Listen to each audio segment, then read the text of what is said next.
Good morning सभी members को।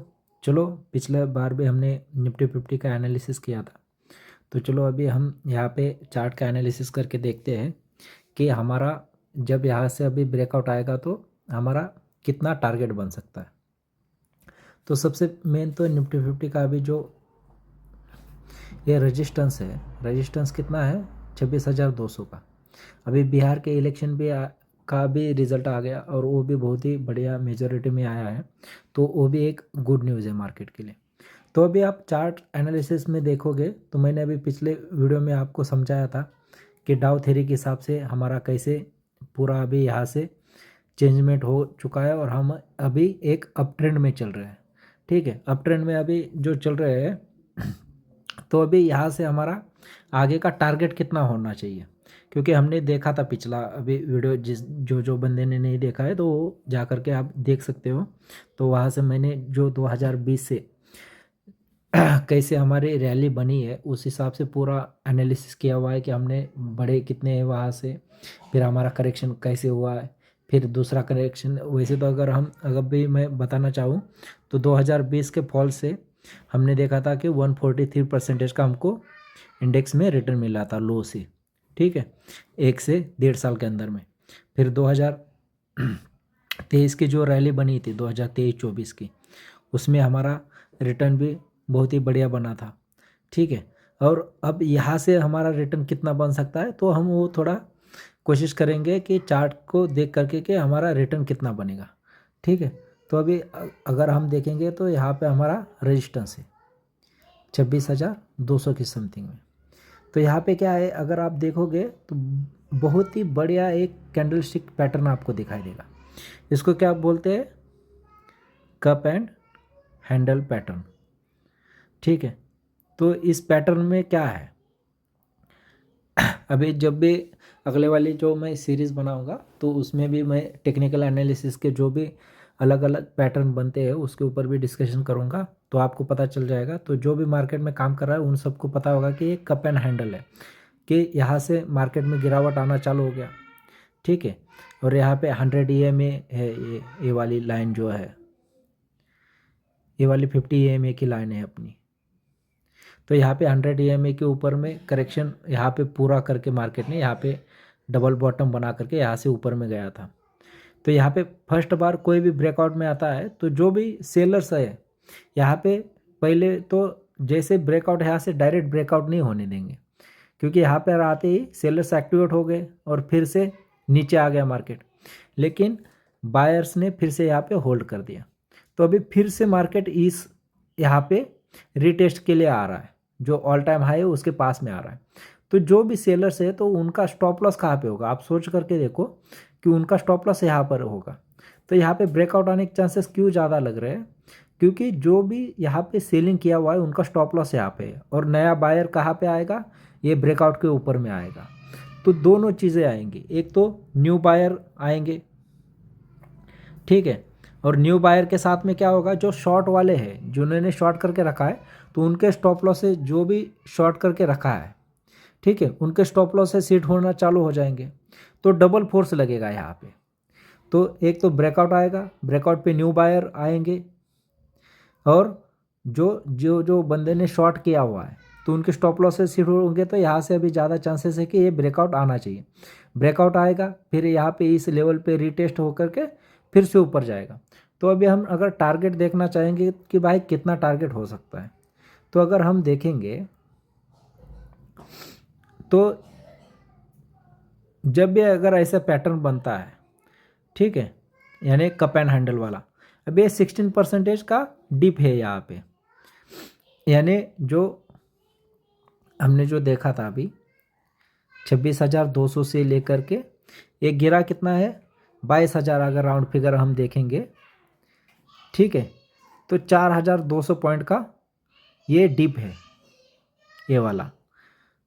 तो अभी हमारा क्या है कि अगर एक कप एंड हैंडल वाला पैटर्न अगर बन रहा है बिल्कुल बढ़िया और यहाँ से ब्रेकआउट आएगा, तो इस लेवल से 26,200 के लेवल से हमको 4,200 पॉइंट का यहाँ पे ब्रेकआउट आ सकता है। तो अगर आप राउंड फिगर देखोगे तो 30,000 के लेवल ओपन हो रहे हैं, ठीक है। अभी तो देखने में हमको बहुत ही बड़ा आंकड़ा लग रहा होगा कि अरे यार 30,000, लेकिन ये ऐसे नहीं होता है। ठीक है। अगर हमको जिस हिसाब से हम चार्ट देख रहे हैं, ये ऐसे नहीं कि 1 या 2 महीने में आएंगे। ठीक है। अगर हम यहाँ पे मंथली चार्ट देख रहे हैं, हम मंथली चार्ट का हम एनालिसिस कर रहे हैं, तो ये अगले हमारे 6 से 8 महीना भी हो सकता है या 1 साल भी लग सकता है। लेकिन आप अगर बड़े टारगेट के लिए यहाँ से आप अपनी पोजीशन बनाना चालू कर सकते हो। तो यहाँ पे अभी जो 4,000 पॉइंट का है डिफरेंस, तो मेरे को स्टडी के हिसाब से और चार्ट के हिसाब से भी लग रहा है कि अगर यहाँ से अगर ब्रेकआउट आएगा तो अपना जो भी है, जितना ये डिप होता है तो उतना ये ऊपर की तरफ में आ सकता है। तो ऐसे नहीं कि ये स्ट्रेट लाइन में आएगा, यहाँ पर भी आने में थोड़ा सा टाइम लगेगा इसको। ठीक है। यहाँ पे ब्रेकआउट देगा, फिर ब्रेकआउट के बाद में फिर से रीटेस्ट होगा, फिर थोड़ा सा साइडवेज में जा सकता है या थोड़ा सा इधर ही साइडवेज में टाइम बिताएगा। टाइम बिताने के बाद में फिर से ये ऊपर तरफ में जैसे जैसे निकलेगा, तो आपको 30,000 के समथिंग के लेवल 2026 में देखने को मिल सकते हैं।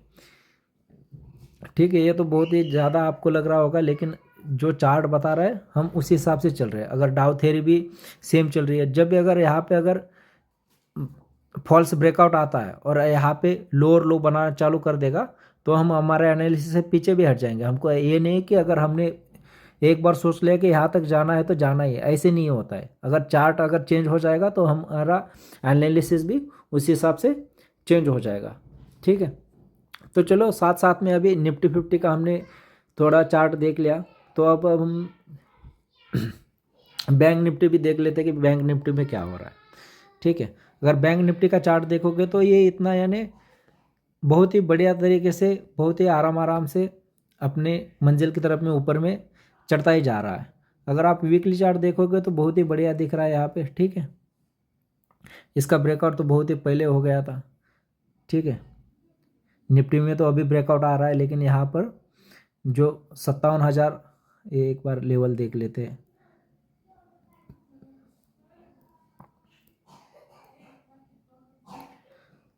$57,500 का जो 500 था, वो वाला ऑल टाइम हाई था इसका। ठीक है। वहाँ से ये ब्रेकआउट होकर के ऊपर की तरफ में जाकर के अभी यहाँ पे रुक रहा है, और यहाँ से फिर से ये रैली बनाने का इसमें तो ये भी चार्ट बहुत ही बढ़िया लग रहा है। ठीक है। तो ये भी चार्ट ऊपर तरफ में जा सकता है। और देखते हैं चलो मिड कैप इंडेक्स क्या बोल रहा है। मिड कैप इंडेक्स में भी देखो पिछले वीक में बहुत ही बढ़िया यहाँ पे क्लोजिंग बेसिस के ऊपर में ब्रेकआउट आ चुका है। ठीक है। ये इसका ब्रेकआउट लेवल है, ये देखो यहाँ से डाउन हो गया था, फिर से उसी लेवल पे वेट किया, फिर से करेक्शन आया, और यहाँ पर फिर से अभी वेट कर करके बहुत ही बढ़िया एक बुलिश कैंडल बना करके यहाँ पे फ्रेश ब्रेकआउट आ चुका है। ठीक है। तो हमको निफ्टी 50 में भी दिख रहा है कि ब्रेकआउट आने वाला है। बैंक निफ्टी भी फुल ऑल टाइम हाई पे है। ठीक है। मिड कैप इंडेक्स भी बिल्कुल हाई पे है। तो यहाँ से अच्छी रैली बन सकती है, क्योंकि पिछले 1 से 2 साल में मार्केट में इतना कुछ भी रिटर्न आया नहीं है, 1 से 1.5 साल के अंदर में। तो यहाँ से ब्रेकआउट आ रहा है, तो आप उसी हिसाब से अपनी प्लानिंग कर सकते हो। अगर आप इंडेक्स में काम करते हो तो आपका अगर बड़ा व्यू रख करके आप बड़ा मूव कैप्चर कर सकते हो। अगर आप स्टॉक्स में काम करते हो तो आप अपने अच्छे वाले स्टॉक्स बना करके रखो, क्योंकि अगर मार्केट ऊपर में जाएगा तो उसके साथ साथ में स्मॉल कैप इंडेक्स और मिड कैप इंडेक्स ये सारे ऊपर जाएंगे। और एक चार्ट जो है अपना निफ्टी ऑटो इंडेक्स, वो भी देखते हैं। तो इसमें भी देखो बहुत ही बढ़िया तरीके से ऑटो इंडेक्स में भी ब्रेकआउट आ चुका है। ठीक है। ब्रेकआउट आने वाला है, यहाँ पर साइडवेज में गया हुआ है अभी ये चार्ट। ठीक है। तो ब्रेकआउट के समथिंग में ही है, और यहाँ से अगर ब्रेकआउट आता है तो निफ्टी ऑटो इंडेक्स वाले जो भी स्टॉक्स है वो भी बहुत ही बढ़िया वर्क कर सकते हैं। तो चलो आज के वीडियो में अभी इतना ही। अगर आपको ये एनालिसिस अच्छी लगती है तो मेरे को कमेंट्स भी करना। ठीक है। तो इससे मेरे को मोटिवेशन भी मिलेगा। अगर आप चैनल पे नए हो तो लाइक और सब्सक्राइब भी कर देना। Okay, thank you.